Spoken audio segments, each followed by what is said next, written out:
Hey there, friends. How's it going? Richard here coming at you. Hopefully you're doing well. And in this video, I want to talk about review the state of electric vehicle charging in the New York City area. This actually came as a comment. Someone had commented about a particular car in another video. And I just thought, well, I'm curious to see how EV charging infrastructure. There's been a lot of talk about that in the news in the last particularly year with New York City having rolled out the flow program, all of the stuff with the Inflation Reduction Act and putting billions of dollars in infrastructure, particularly for charging. So I want to see okay, how has charging improved particularly in New York City where I'm at in the last couple of years. Now this is really in comparison to, I think I did a video back in April of 2021, about a month after I took delivery of my 2020 Model 3. And because I was a newbie to the whole idea, all right, well, the superiority of the Tesla supercharger network compared to everything else. And I think I looked at ChargePoint, I looked at Electrify America and whatnot. And I mean, there were at the time, I forget what the number is, but 8 Tesla superchargers. There were maybe a handful of EA chargers around here. All right, but that was 2 years ago, April 2021. At the time of this recording, it's June 2020. Unfortunately, though, I can't say that much has changed. What we're looking at here on the screen is the United States Department of Energy, their alternative fuel map. And kind of cool, you can go in here and look for all different kinds of alternative fuels, hydrogen, it's all in California, but whatever. But particularly EV charging. Now I remember once there was a big report last year or the year before that was released about how many EV chargers there are in the United States.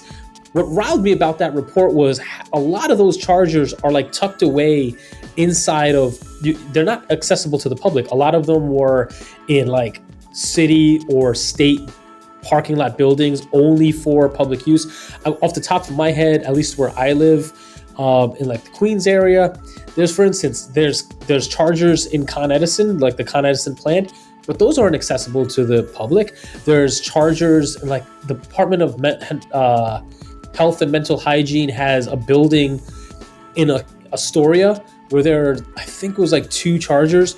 Even though those appear on the map of all the chargers, those aren't accessible. And a ton more are when you look at how many chargers there are accessible in New York City. Those are inside dealerships, not accessible to the public.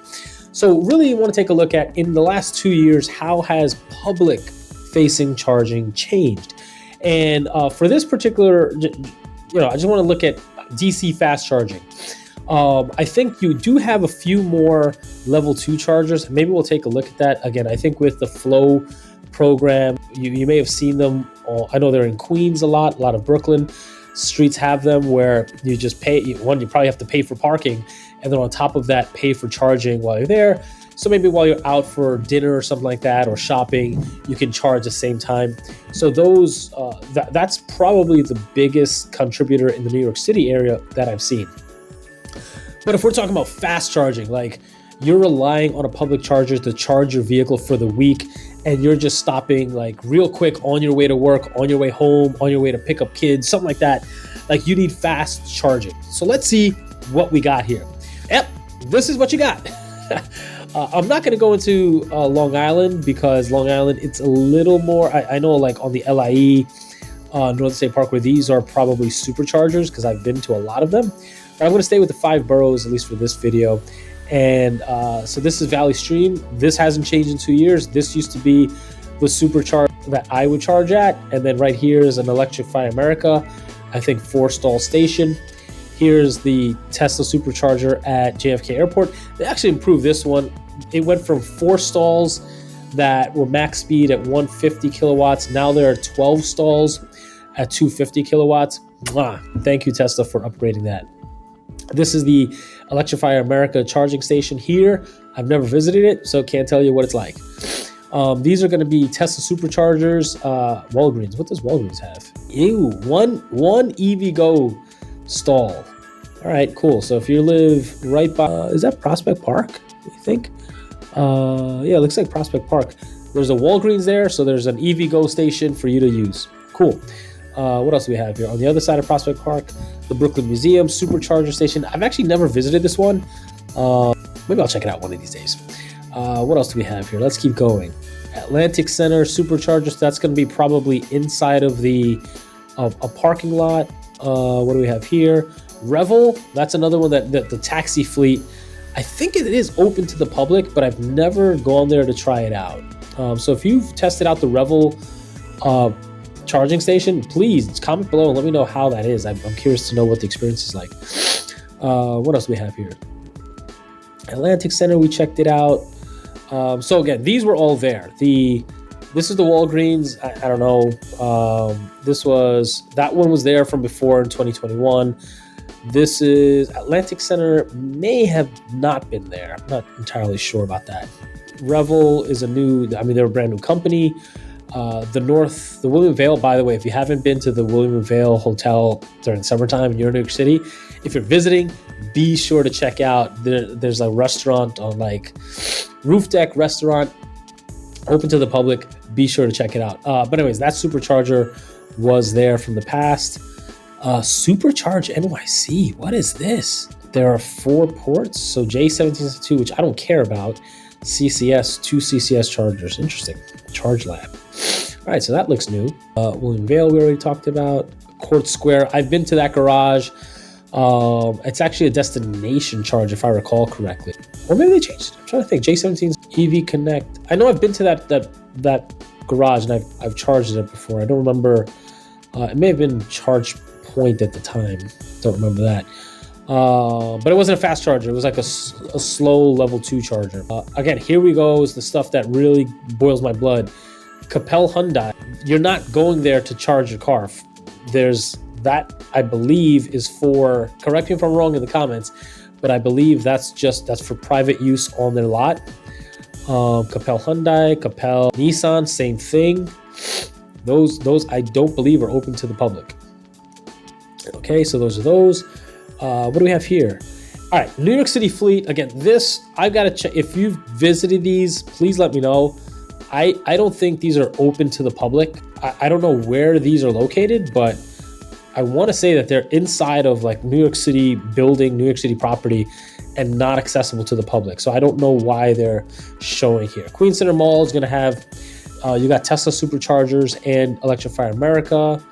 I know that much. What else we have here? The shops at Atlas Park, those are nice. Tesla Supercharger, you go in, you get 30 minutes free parking, so you can pretty much top off where you're at. This is going to be towards Flushing, New York City Fleet Marina. Again, I don't know if those are really accessible to the public. Shops at Skyview, and then also Queens Crossing. So those are inside of shopping malls. So there you go. For the most part, the Tesla Superchargers that existed back when I did that video in 2021 are the same superchargers that exist here in 2023. Not much has changed with Electrify America. It seems like there's a few more other companies who have sprung up. And again, I'm not going to comment on the New York City fleet. I don't think those are accessible to the public. Let's check out poor little Staten Island. Oh my gosh. You got a supercharger down here, Outer Bridge Commons. A very nice place to stop in real quick. And then once again, you have these New York City fleets, which I don't think those are accessible to the public. Again, drop a comment. Let me know if I'm wrong about that. So far we've covered Brooklyn. We've covered Queens. Manhattan, I don't even want to touch, man. Manhattan sucks. All these are, I don't think these are superchargers. These might be they're superchargers, but I think they're the urban, they top off at 75 kilowatts, the level 1. What I call Tesla level 1. Those are what these are going to be here. Supercharger 59 Allen Street. And I think most of these are in parking lots as well. So you have to pay for parking and then go and supercharge. 47th Street, yeah, the same thing. That's inside of a parking lot, parking garage. What is this? Mercedes-Benz of Manhattan. Again, I don't think that's going to be a public-facing charger. Correct me if I'm wrong. Parking garage, Tesla Supercharger. Manhattan, that's all you got. So I don't know how if you own a Tesla or another electric vehicle in Manhattan, how you're necessarily charging. I'm very curious, like your experience. Please do share. And the Bronx, oh my God, the Bronx. New York City Fleet, I'm not going to count that. Is this the only one? The mall? That's it for the Bronx. Until you get to New Rochelle. Oi, oi, oi. So there you go. I'm going to be very frank with you. Like, not much has changed, even on Tesla's front. The only newer one I think that exists on this map that didn't exist in 2021, at least in the 5 boroughs, was the Atlantic Center one. And but other than that, all the other ones, the Brooklyn Museum, down here JFK, Flushing, Queens Center Mall, those all existed before. Electrify America hasn't increased their footprint either. So not sure if you're in the market for an electric vehicle, just be sure. I think the number one question that I get asked is how many miles per charge do you get? What I think the more important question and the number one question you should ask yourself if you're in the market for an electric vehicle is, how am I going to charge this thing? Because it does take some getting used to. Like, you can get by, if you're near one of these chargers, you can definitely fit it into your lifestyle, but you need to know how you're going to go about charging it. So hopefully you found this video helpful. Hopefully in the near future we see more and more public-facing chargers, not chargers inside of, again, parking lots that you have to pay like double to charge for. Just more publicly facing chargers where you can, as you're going to work, as you're going to school, pick up kids, like you can stop in for 20 minutes and then comfortably charge your car to like 60 to 80%. That's what I think we need to see more of across the New York City area, especially down here in Staten Island where you've got nothing. Look at this part of Brooklyn. There is nothing in South and Eastern Brooklyn over here where I'm from, East New York. There's nothing there. Queens, Southeast Queens has nothing. You've got to go rely strictly on Valley Stream and JFK. JFK is like, it's become somewhat challenging to charge there because taxis just stay there. They charge like 100%. So to get a stall is really challenging. So hopefully Tesla, as EA and other charging companies, really think about where can we locate public-facing chargers that are DC super fast charging. That's what we need, not just level 2 like while you're shopping or stopping by real quick. Because again, if you could lead a busy lifestyle, dropping kids off, you got to pick them up, you got work, like you can't spend 4 or 5 hours at a shopping plaza or like on 30th Avenue in Astoria charging your vehicle. Like, you just don't have that time. You need something where you can hop in quickly, charge up for the week, and then go. And again, I'm assuming like you have off-street parking, you don't have a garage or someplace to plug in at work or at home. But anyways, love to know your thoughts. Drop them in the comments below. Like the video if of course you like it. And again, if you are somebody who's tested out those New York City ones where I think, like for instance, here this one says the World's Fair Marina, if it's publicly available or not. There's the other one. There were a couple other ones here. Let me know if those are accessible, because it's good to know if you're driving by in the air, if you can actually connect to those chargers. And with that also, if you are in the market for an electric vehicle, particularly a Tesla, be sure to use my referral link in the description below. Why is that critical? Well, if you're not aware, Tesla does have a referral program when you use someone's referral link, you get like $1,500 credits to use in their store or towards supercharger miles. I will confess, if you do that, I also get supercharging miles as well, credits as well, to use inside of their store or supercharger. But it's a win-win. If you're going to buy a vehicle anyways, might as well get some credits so that if you're going to take a road trip this summer, like be sure you use those credits for like supercharging miles. It's a win-win situation for everybody. Link is in the description below. And until next time, take care, be well. Bye for now.